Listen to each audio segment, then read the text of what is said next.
लोकसभा चुनाव के पहले चरण का मतदान लगातार जारी है। लोकसभा चुनाव के पहले चरण को लेकर के 21 राज्यों की 102 सीटों पर वोटिंग जारी है। 3 बजे तक के आंकड़े सामने हैं। यूपी में करीब 48% मतदान हुआ, बिहार में 40%। अब तक पुडुचेरी में सबसे ज्यादा मतदान हो चुका है।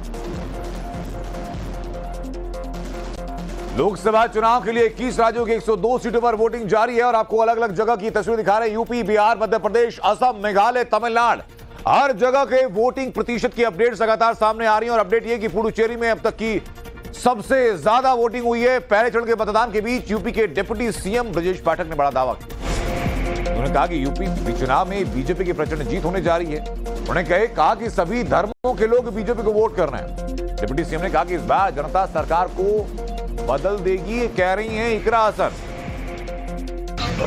जात धर्म संप्रदाय से ऊपर उठकर लोग कमल का बटन दबा रहे हैं। बड़ी संख्या में घरों से निकल रहे हैं। इस बार देखिए वोट प्रतिशत भी बढ़ेगा और प्रचंड बहुमत के साथ कमल खिलेगा। हम अपने देश को डेमोक्रेसी से हटकर तानाशाही की तरफ बढ़ते हुए देख रहे हैं, जो नहीं होना चाहिए और जिसके खिलाफ ये चुनाव है। और मुझे लगता है लोग अब जाग चुके हैं और इस सरकार की बुरी नीयत को समझ चुके हैं और उसके खिलाफ खड़े हैं और बदलकर ही सांस लेंगे।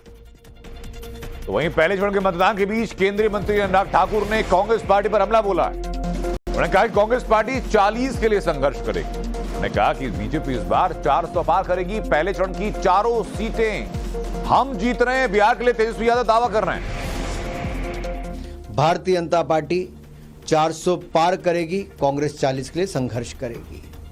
इसीलिए तो कांग्रेस आज वापस बैलेट बॉक्स पर जाने की बात करती है, पेपर पे जाने की बात करती है, क्योंकि उस समय पोलिंग बूथ को लूटने का काम होता था।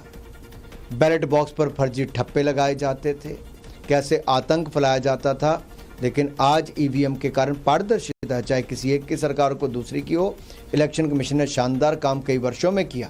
और मौजूदा सरकार से लोग जो है गुस्से में हैं और कहीं कोई शक नहीं है कि हम ये चारों सीट हारेंगे। बड़ी मजबूती के साथ कॉन्फिडेंटली हम कह रहे हैं कि ये चारों सीट हम लोग जो है जीत रहे हैं।